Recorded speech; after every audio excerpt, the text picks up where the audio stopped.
Oh, ang tahong. Ang tahong ng Hong Kong. Isa ka rin ba sa takot na mag-apply papunta dito sa Hong Kong dahil may termination? Naku be! For today's video mga be, palakasin natin ang loob mo para makarating ka dito sa Hong Kong at makatikim ka ng masarap na tahong. At hindi lang yan mga be, kung hindi chuy-chuyang baby. Grabe! Ay, baby bok choy pala. Grabe. Sorry, mga be. Kung dyan sa Pinas, merong pechay ni Inday. Ay, grabe. Dito sa Hong Kong, meron silang chuy-chuyang baby. Ay, baby bok choy, mga be.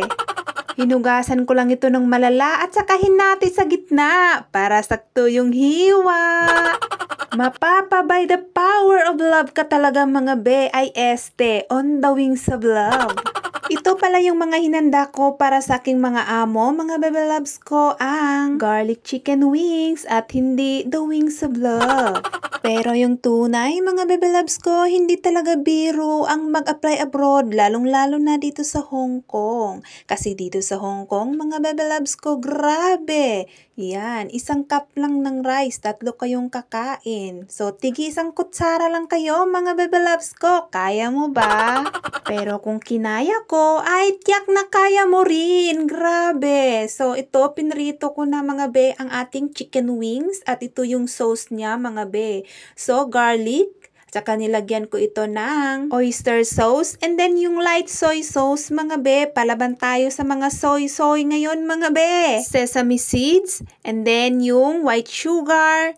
Tsaka yung paminta, and then yung ating cornstarch, then the last is the salt. And then mix that together, mekos-mekos lang mga bebe loves ko, at lagyan natin ng konting tubig. Mekos-mekos lang yan, mekos-mekos natin mga bebe loves ko, grabe. And naprito ko na yung chicken wings, and then ilipat ko yan sa maliit na pan mga bebe loves ko, grabe. At saka ibuhos ko mamaya yung ginawa nating garlic sauce. And then next is the fish. So, napakasimple kong magluto ng fish dito mga kabebe loves, no? So, itong pagluto kong ito is, binriefing pa ako nito mga be kung ano yung gagawin or ano yung ilalagay ko lang. So, request ni Lola dito is only salt and the sesame oil. So, yan lang po. And then, iprito yan mga bebe loves ko into turn brown, color brown.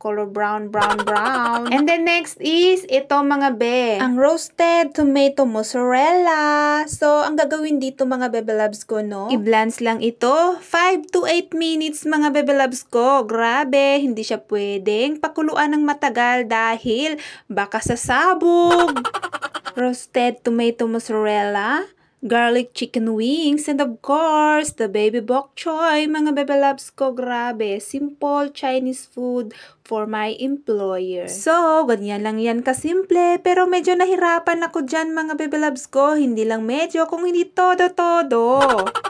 Ganyan lang ako kasimple magluto ng chuy-chuyang baby. Kung gusto nyong malaman or makita anong gagawin natin dyan mamaya mga bebe loves para lalong sumarap, panoorin nyo hanggang dulo itong video na ito dahil magpi-plating na tayo mga bebe loves. So, ito pala yung kwentong tunay mga bebe loves. Alam nyo ba, sobrang natakot rin ako noon mga bebe loves ko, lalong-lalo na wala akong backup na pera.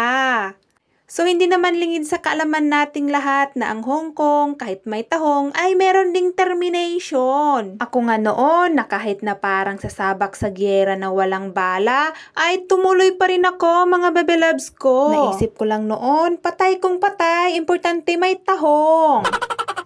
Pero mga kabebe loves, kung gusto natin na maka-move on, you need to take a risk kung gusto mong mag-Hong Kong. Alam mo ba na dito sa Hong Kong, marami nang naka-move on. Dahil dito sa Hong Kong, hindi lang sa pag-ibig maka-move on, kung hindi pati na rin yung utang, makaka-move on ka talaga sa laki ng sahod dito sa Hong Kong, mga bebe loves ko. Wag na wag kayong matakot sumubok, mga bebe loves ko. Tingnan nyo ako, dating walang alam, ngayon expert na sa pagluto.